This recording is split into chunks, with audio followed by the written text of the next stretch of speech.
I am so grateful. I am thankful. I am very grateful. I am extremely grateful. My gratitude. I'm grateful. Very, very grateful. I'm grateful. I'm grateful. Welcome back to the Living Transplant Podcast, Season 4. In this episode, I'm joined by Melissa Sidhu, who works in healthcare, is a passionate volunteer, and living liver donor to her brother over 10 years ago. We spoke about her journey as a donor, relationships with loved ones, how to find tiny moments of joy and gratitude. Throughout this episode, you will also hear clips from members of the transplant community sharing their gratitude. I want to take this moment to share my gratitude first to my kidney donor, my mom, who gave me life twice and gave me the opportunity to have this beautiful life that I do. Thank you to my hilarious husband, my spunky wee daughter, and to my loving friends and family who are a constant reminder to pause and enjoy these moments together, because it's the people who walk beside us through these journeys that make all the really hard days worth it. And of course, thank you to you, our listeners. Please enjoy. Welcome back to the Living Transplant Podcast. I am absolutely thrilled to welcome you to a special episode, an episode all about gratitude. And it is my pleasure to welcome Melissa to our podcast. Thank you so much for joining us. Thank you for having me today.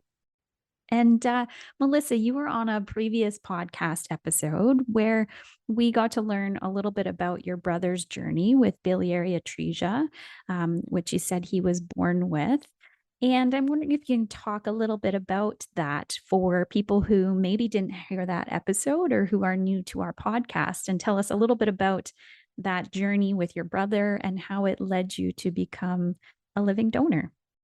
Many, many years ago, my younger brother Donald was born with biliary atresia. Now, that meant that he was born without a bile duct. So at the time, it just so happened he was born in Mercy Hospital in Miami. At the time, my parents were living there. They had a vacation home there in Miami at the time. And it just so happened that one of the surgeons there recommended that my brother receive what's known as the Kasai procedure, which was named after Dr. Morio Kasai. He had developed this procedure to help children with biliary atresia. How it works is a procedure is so that you sort of fashion a temporary bile duct out of the baby's intestines. So it's sort of like a band-aid solution, right? It's pretty amazing until the infant is stable enough to have a liver transplant. It was literally my brother ended up being the first recipient of this procedure in North America. It's at the time they literally my parents like they just didn't have any, resources to send him to Japan to have the procedure done in Japan, where it was originally developed.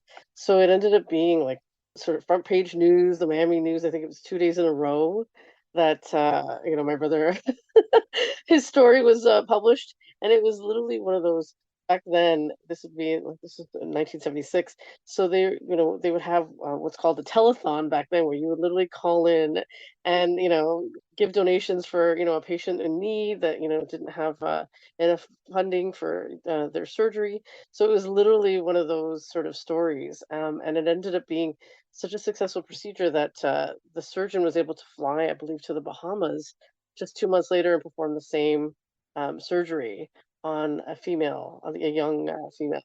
And that ended up being, another pathway to success exactly for another patient. So it was really incredible. Like that's just part of how incredible his story was, because the second part of it was when I was actually being screened to be his liver donor at Toronto General Hospital. We found out that he literally beat the odds again because he didn't need his first transplant until age 35, which was just like it's one of those things where normally a child born with biliary atresia would need a transplant at a much younger age, like by age 5, of course. Some live a bit longer than that, but the surgeons at Toronto Gen were really surprised when I said, and I didn't understand what they were trying to get at when they were looking at my paperwork when I submitted to be a living liver donor. They were shocked that my brother was that age and hadn't had a transplant yet. Like they just assumed this would have been maybe his second transplant that he'd be needing. So that's part of it too, as well of this. These you hear about these medical stories, and you think they don't really happen, but for us, they actually did. These medical like miracles, I guess you could say. Wow.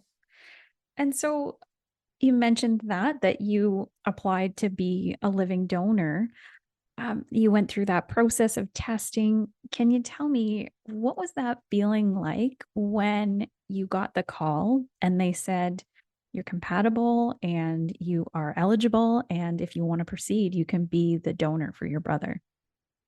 Oh, yes, I remember it like it was yesterday, to be honest. My transplant coordinator, Julie, at the time, she called me and I was expecting a call. So I knew it was either going to be good news or bad news.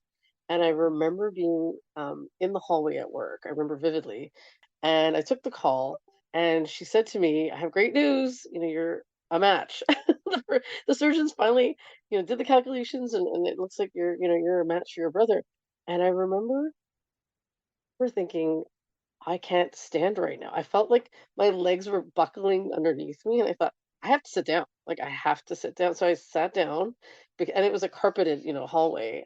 And so I sat there thinking, oh my goodness, this is really happening. Like, this is after all those weeks of, medical testing during the workup for my application to be a living liver donor for my brother, all the tests like the MRI and, the scans and the blood work.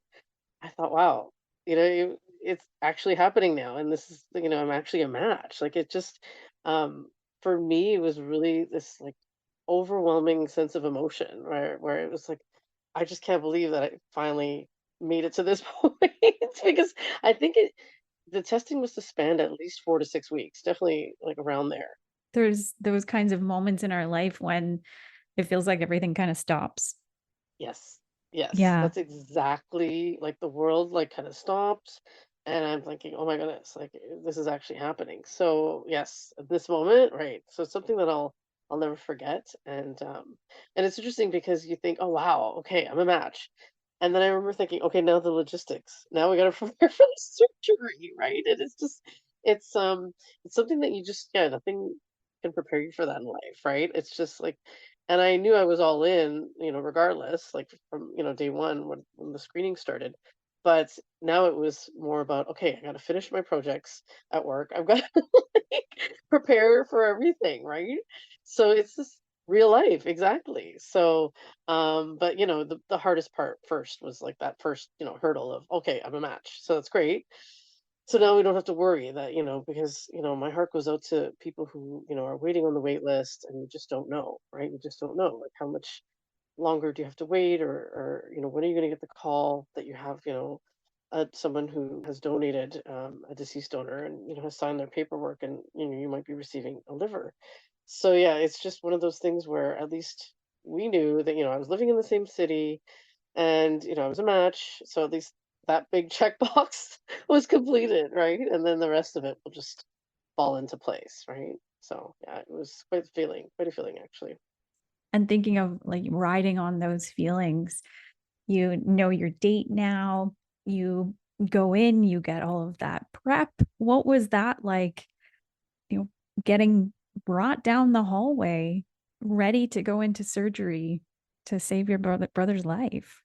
It actually, I have to say, it was quite the experience, and I'll never forget it because I remember during my, pre-surgical check-in, I was literally lying in the bed. I had my mom with me and my transplant coordinator with me, and they were introducing me to the transplant team that would be, waiting on me that day, and it was exciting for me because at the time I actually was working at the University Health Network in the Research Ethics Board department, and it was so exciting to meet everybody, like the surgeons and, they said, okay, we're here now. We're going to mark you for surgery. It's very, methodical. They went through the actual surgical checklist that actually one of my dearest friends helped develop that surgical checklist. So it's interesting. A little side note that surgical checklist was developed actually at Toronto General Hospital. And the WHO later picked it up as literally when they did their whole scan worldwide of surgical checklists and they were all to like set the standard, the Toronto General Hospital checklist was the only one in Canada that was picked up. So yeah, so I knew I was like, okay, we're going through the checklist, and then it was interesting because I met my surgeon, and then they said, oh, here comes your anesthesiologist, and let me tell you, nothing could have prepared me because all of a sudden he walked in the room and he says to me, "Let's do this, Melissa," and it turns out he was a research ethics board member, and we had just worked on a project involving a tap, what's called a TAC block, TAP, so a transverse abdominis plane block for breast reconstruction. It was a research project that was going to be happening at Universal Health Network.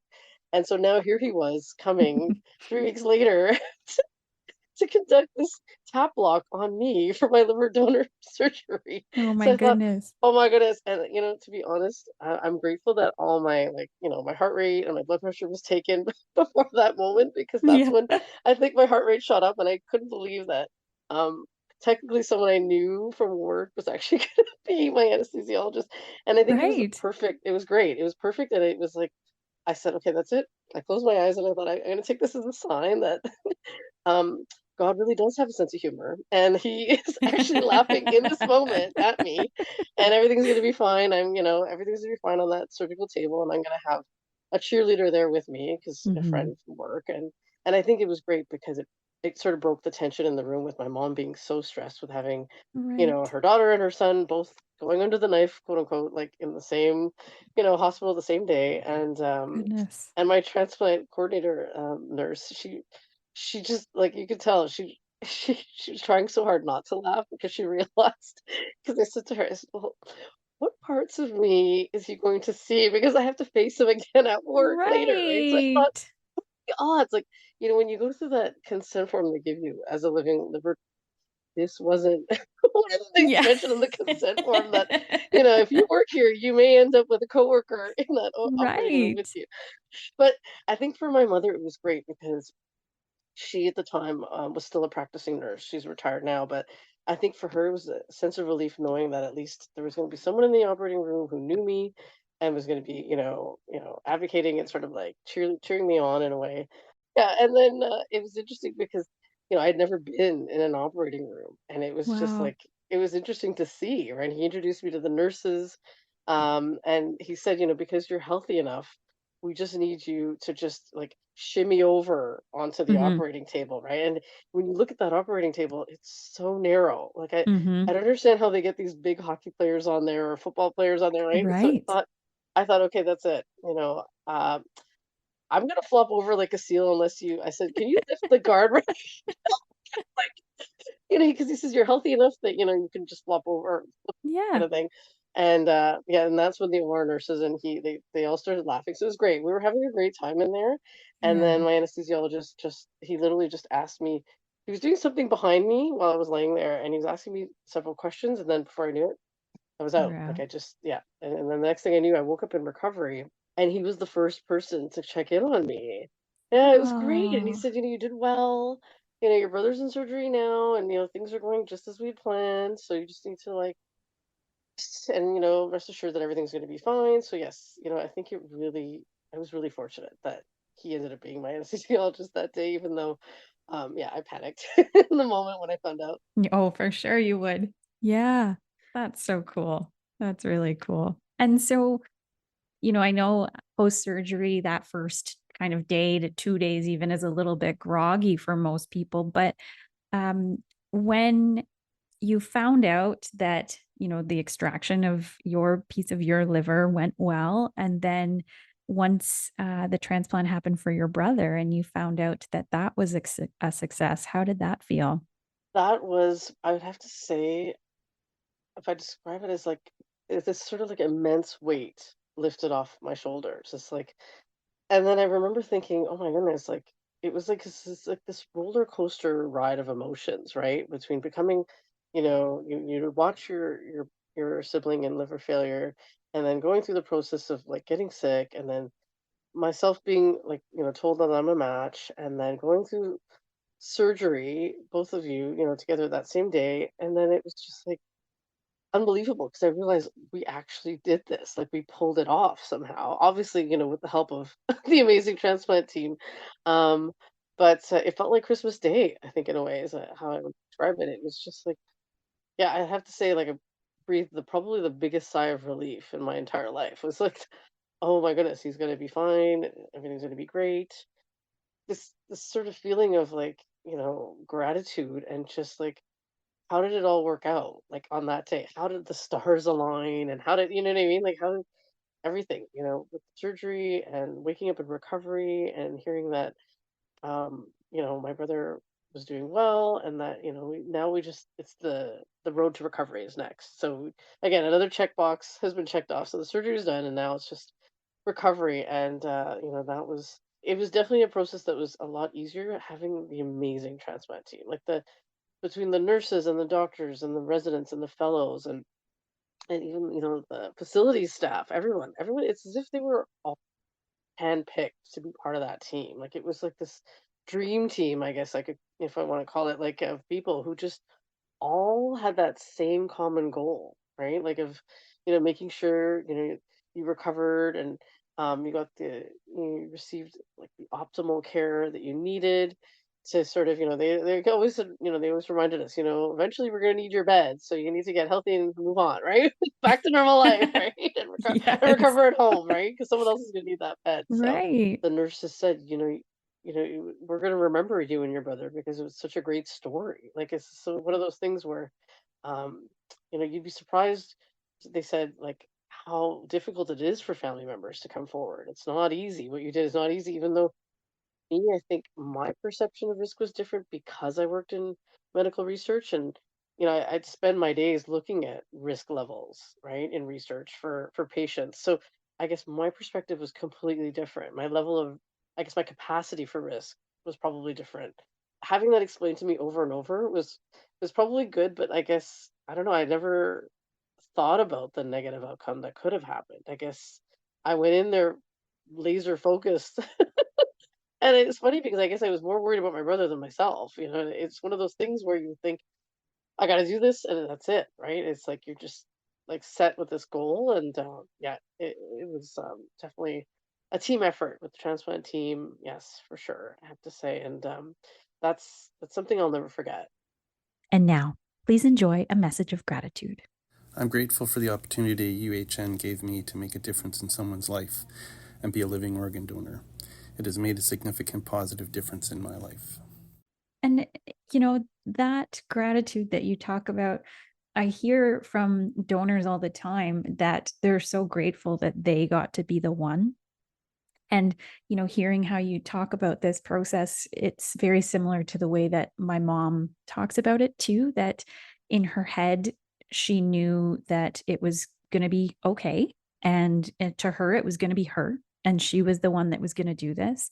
And she listened to the risk. She listened to, what she needed to be told. But at the end of the day, she made that decision based on the fact that she really wanted to do that, and that she was so grateful that it was her that got to do it. And it blows my mind every time I get to talk to donors, because you seem to all have that theme of that your gratitude, like that you're grateful that you got to do it.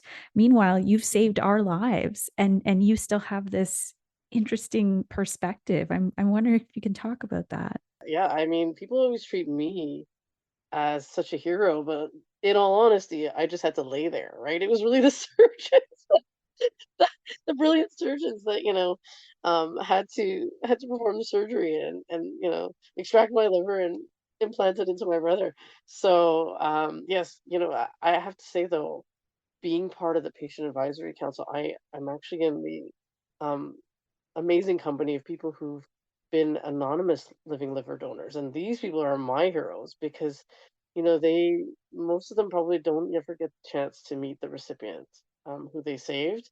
And I think, yes, sure, maybe for me, I thought, okay, I'm going to save my brother's life and I just want him to be healthy and live his life. But I think the real heroes are these anonymous living donors. Like these are the people that I'm like amazing, and I hold them in the highest regard because I mean, just to know that there are people out there that are completely selfless and completely altruistic. Like for me, you could say that I was kind of selfish because I wanted my brother to stay in my life, right?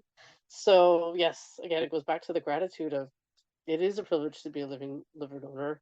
I'm wondering if you can talk a little bit about maybe some of the differences. You donated now almost 12 years ago, I guess. So Is there something that you're grateful for, perhaps, that you were grateful for back then that is different from what you're grateful for today? Has that changed at all? Yes, it actually has. I'm thinking, back then we were grateful that everything worked out and we both um, survived the transplant procedure. They do warn you though after the transplant that there is always that risk of rejection, right? But they said, luckily the rate for rejection for livers is quite low in comparison to kidney transplants, heart, and lung. But, in the back of our minds, my brother and I always knew that the risk wasn't zero. Even though it was low, it wasn't zero, right? So I think looking back now, I'm grateful that he never experienced an acute liver rejection episode. That's another piece of, being grateful for health in general, right? Like it's something that we should never take for granted, and that my mom always used to say that your health is your wealth, and she's right. I mean, you and I both know what it's like when you lose that. To have it, we take it for granted every day, but it's amazing, right? To be able to, live a healthy life and to be in the company of your family and friends and live a productive life. I think your perspective really does change when you see a family member go into, organ failure and struggling with medications and not knowing. Again, it goes back to this fear of the unknown when you're on the transplant wait list and you don't know.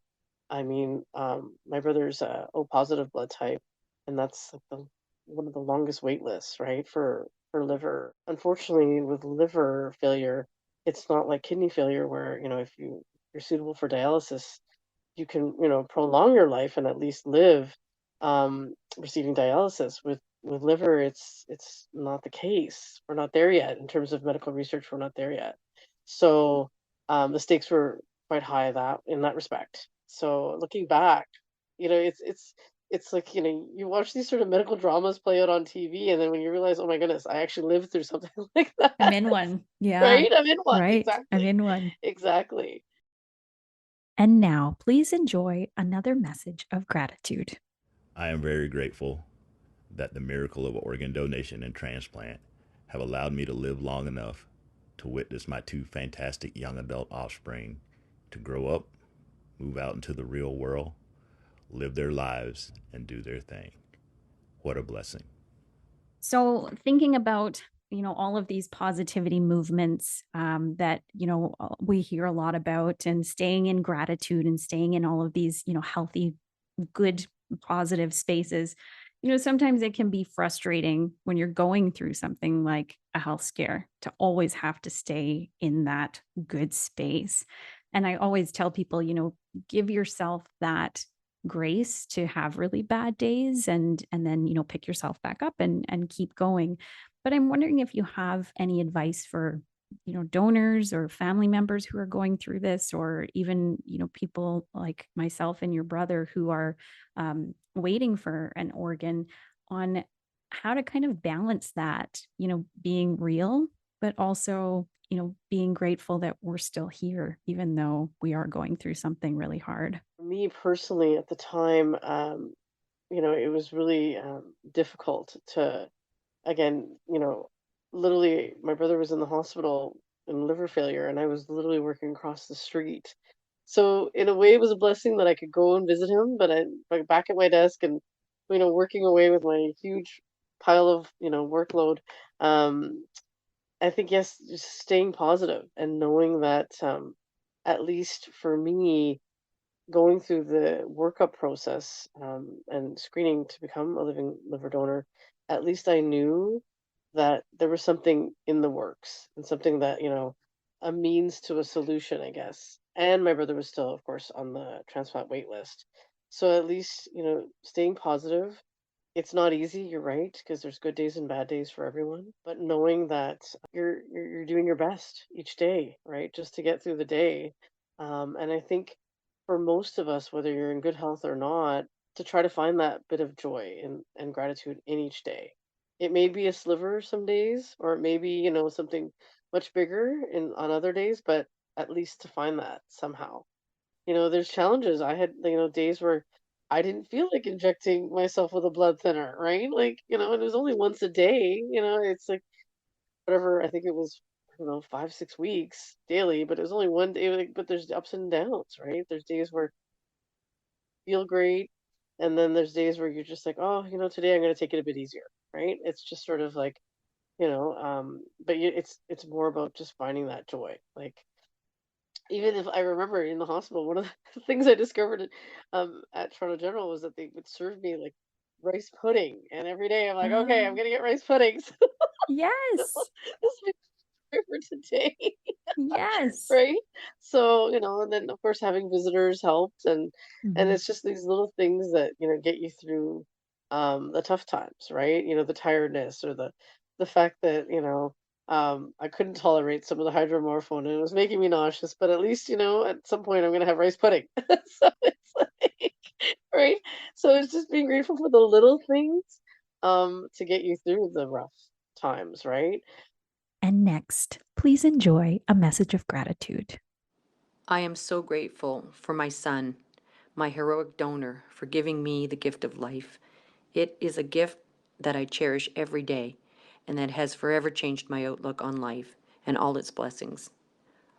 I am also so grateful and indebted to the wonderful surgical and care staff at UHN for their everyday acts of kindness, their energy, and their passion. I give thanks to them every single day.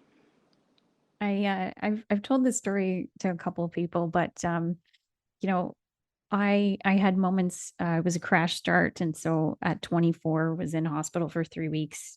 Trying to get stable enough to go home to do dialysis in center, and then eventually I did home dialysis. But I had a day where I had just received my hemo catheter in my chest.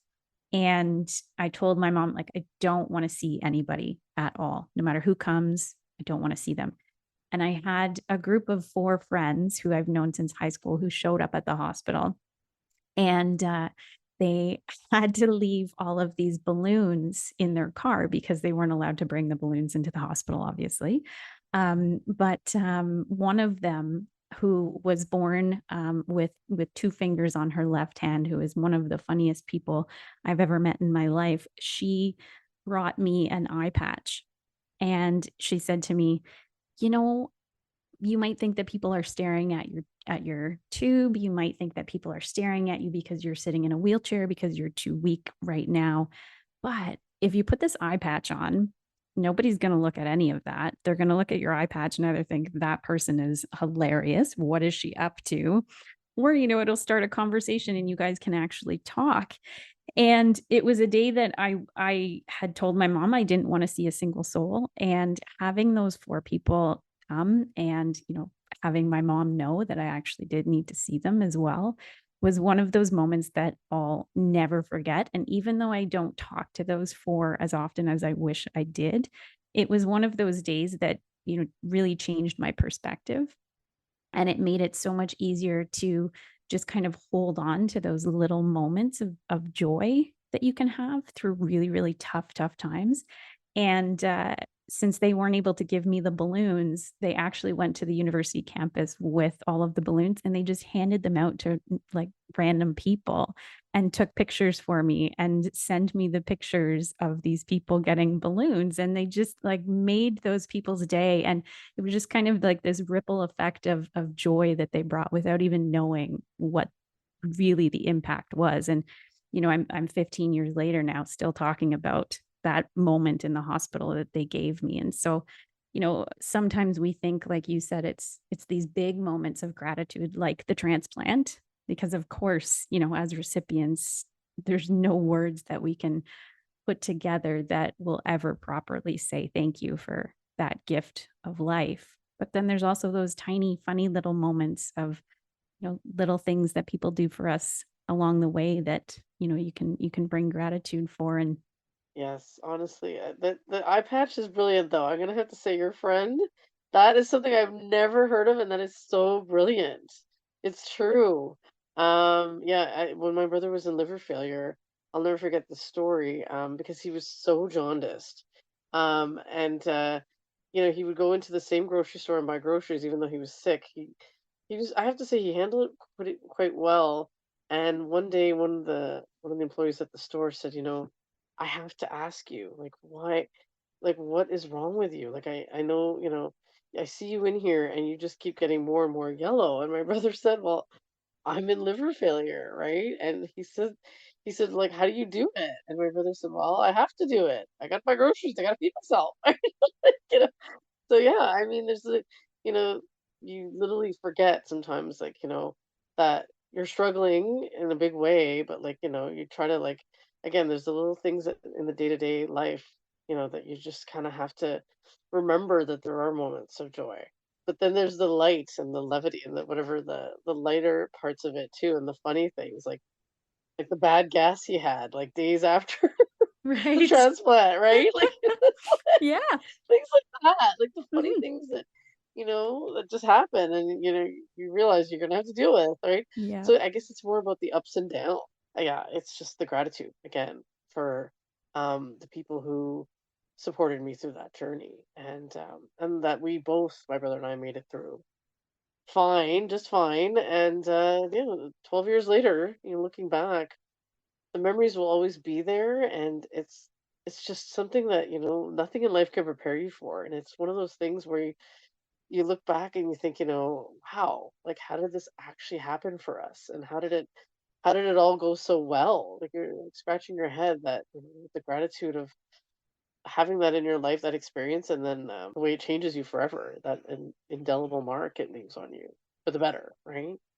So I think during this time of Thanksgiving, it is a reminder thankful for is your health, your family, your friends, the fact that you had to, you were called upon to do something great in your life and you you rose to the occasion and you persevered. And now, please enjoy another message of gratitude. As a recent successful kidney transplant recipient, my wife was the donor. I've been asked this question before: what am I most grateful for through this experience? And outside of all the obvious answers, I think the answer that comes to my mind is that I'm grateful for the opportunity that this experience has provided me to be able to give back to people. As a transplant ambassador, I talk with people a lot who are in the situation that I was in 6 years ago, and being able to help them through their concerns and their fears and help them get to the other side means a lot to me. I'm wondering if you could help me out. We had some submissions from our gratitude walls, which each year we put gratitude walls out for Living Donation Week, and we have people submit what they're grateful for, what they want to say thanks for, and we had some really remarkable ones that were sent in, and there's hundreds of them. People can go. I'll put the link in our show notes and the link in the description so people can check back on the last few years of the gratitude walls if they want to as well. But I'm going to read a couple, and I'm wondering if you can read a couple as well. I would love to. Thank you. So this first one that we have on our gratitude wall is from Delphina and her mom. And so there's two messages here. The one from Delphina, she's 8, and it says, "Thank you, mommy. I love you." And from her mom, it says, "Thank you right back. You saved mommy just as much as I saved you. And thank you to Toronto General and Sick Kids for being the world-class facilities that you are and allowing us to join you in being part of the gift of life." To the transplant team that saved my dad's life, I couldn't be more grateful. Words cannot describe the amount of gratitude I feel. They only gave my dad less than 9 months to live. With 5 months left, I was able to proceed with the liver donation to my father. Without the UHN team, my father would not be here today. Forever in your debt. The next one says, "I want to thank my donor, my wife. You are the most selfless person I know. You are so strong, brave, and loved. You saved my life." Saving a life is a miracle. Saving my big brother's life was a blessing and one of my greatest gifts. I don't think I'm a hero. I'm just a little sister who loves her big brother. A million thank yous to the many doctors and the nurses that made this all possible. True heroes to me were my wonderful husband, my handsome doodle, my amazing parents, and my beautiful best friend. They showed me the most unconditional love and kindness in my very lengthy recovery. Sometimes thank you just isn't enough. And that one really hit. Oh, it did. Oh, it did. I thought I could get through this, Mhm, but that one hit. That one hit. mhm. Yeah. It's amazing to get to read all of these and know that we're part of this community of incredible people who are so gracious and strong and brave and, um, bring that unconditional love. It really truly does show us the goodness in people and the kindness that others have for each other. It really does. It really does. It is amazing that community of donors and recipients that we have, and the stories, and the positivity and the gratitude. I think it really is. It truly is amazing. And that again, we're all brought together by the transplant community, and I think that's the one common thread we have. But these stories, they no matter what, they're just incredible. The human sort of side of life, and I guess the again with health and just being you know able to share these stories and tell these stories, and having the team, and yourself and Paula, able to sort of connect us that way and keep these stories and these events um, and podcasts going, I think is something that we're all grateful for. Because I know, for instance, my brother, his friend went through his own transplant journey, and I think it was helpful for him to see the story that my brother and I had on the website. Like when he was going through his workup process for his loved one. So yeah, I think for me, looking back at the stories I knew about before I became a donor for my brother, and now looking at the resources that people have now, it's unbelievable, to be honest. So again, thank you for your service. Beautiful. That was so well said. Thank you so much. I'm so grateful to have gotten this time with you and to explore our gratitude together. So thank you so much for joining me today. Thank you so much for having me today, Candice. This has been a wonderful time to share stories with you about my transplant journey with my brother, and to listen to your transplant journey as well. Thank you again. We hope you enjoyed this episode of the Living Transplant Podcast. If you did, please leave us a review and share with your friends. Don't forget to subscribe to Living Transplant wherever you are listening today. If you have any ideas for podcast episodes, you can reach out to us at livingorgandonation@uhn.ca or on social at GiveLifeUHN. For more information about living organ donation, you can visit us at www.livingorgandonation.ca. Special thanks to Lead Podcasting for editing this episode and for production support. Thanks to Paula Neves, our advisor to the show. I'm your host, Candice Coughlin. Thanks for spending your time with us.